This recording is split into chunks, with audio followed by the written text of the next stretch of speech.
யோசிக்காம போய் சொல்ற ஸ்கில் ரெண்டு பேர்ல யாருக்கு சார் இருக்கு? ஸ்கூல் டைம்ல சார், எல்லாமே ஸ்கூல் டைம்ல தான். ஆமா, அதையே யோசிக்காம சொல்றீங்களா சார்? பிரின்சிபல்னா நான் ஹெட் மாஸ்டர் இருந்தேன். அப்படியா? ஓகே, தப்பே செய்யாம மாட்டிக்கிற டேலண்ட் யார்கிட்ட இருக்கு? அந்த முகத்தை பார்த்தாலே கூட்டு போயிடுவாங்கப்பா ஸ்கூல்ல. மாட்டிக்கிட்டோம் அண்ணா. அதாவது கல்ச்சுரல்ஸ் ப்ரோக்ராம் நடக்கும், inter school culturals program. So அந்த கல்ச்சுரல்ஸ் ப்ரோக்ராம் முடிஞ்சதுக்கப்புறம் ஒவ்வொரு ஸ்கூலுக்காக போய் அந்த ஃபோட்டோஸ் கொடுக்கணும்.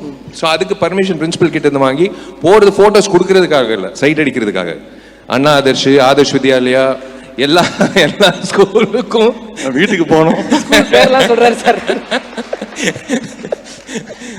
இல்ல கிருத்திகா படித்த ஸ்கூலே சொல்லலாம். எவ்வளவு பெரிய ப்ராப்ளம் கிரியேட் பண்ணிருக்கீங்க பாருங்க. இல்ல அதுதான் பண்ணியிருக்கோம். அவ்வளவு, அதுக்கு மேல எதுவும் நாங்க.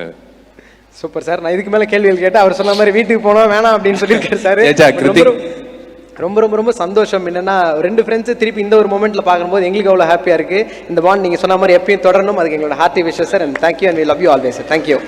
பாலு சார், வாழ்த்துக்கள், சூப்பராக இருக்கு. என்னோட கேமராமேன் பாலு சார், அவர் எப்பவுமே ஒரு படம் ஒர்க் பண்ணிட்டாருன்னா அந்த ஹீரோவோட அப்படியே செட் ஆகிடும். என் கூட ஒரு 4 படம் பண்ணியிருக்காரு. இப்போ விஷாலோட 3வது படமா. உட்காருங்க சார். அவர் இப்போ சுனைனா வந்து இந்த படத்தில் நடிச்சிருக்காங்க. அவங்க ரெட் ஜெயண்ட்ல வந்து நீர்ப்பறவைன்னு ஒரு படம் முன்னாடி பண்ணியிருந்தாங்க. இப்போ என்கிட்ட அவங்க நம்பர் இல்லை. ஸோ அவங்ககிட்ட நம்பர் கேட்கலான்னு, நம்பர் மாற்றிட்டீங்களா அப்படின்னு பாலு சார் உள்ளே வந்துட்டு, இல்லை நம்பரில் நான் தரேன் அப்படின்ட்டாரு. அந்த அளவுக்கு எப்படி ஹீரோவோட ஒரு கெமிஸ்ட்ரி ஒர்க் அவுட் ஆகுதோ அதே மாதிரி அந்த படத்தில் இருக்கிற ஹீரோயினோடையும் பயங்கரமாக கெமிஸ்ட்ரி ஒர்க் அவுட் ஆகும். இடம் கூட மாற்றி உட்கார மாட்டேங்கிறாரு சார். அவர் வீட்டில் இப்போ பிரச்சனை ஆக போகுது. இல்லை, அவர் வீட்டில் எல்லாருமே ஓப்பனாக தெரியும். நம்ம வீடு மாதிரி இல்லை.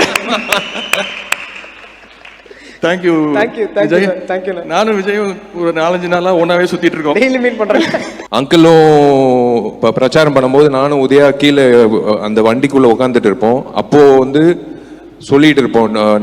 நான் இன்னொரு நண்பர் Venkat, minister of education Mahesh, எல்லாரும் உட்காந்துட்டு இருக்கும்போது கண்டிப்பா உதயா வந்து அரசியலுக்கு வரணும். ஏன்னா அப்போ உண்மையிலே அவனுக்கு இன்ட்ரெஸ்ட் இல்லை. அந்த டைம்ல ஒரு நாள் வந்து நான் ஒரு ஆதங்கத்தில் வந்து அங்கிளை சந்திச்சேன் காரைக்குடியில். அதான் வெற்றி தோல்வி எல்லாமே பார்த்துருக்கோம். நாங்கள் கிரிக்கெட் ஆடும்போது கோபால்புரத்தில் 100 கணக்கான போலீஸ் இருப்பாங்க ஆட்சியில் இருக்கும்போது.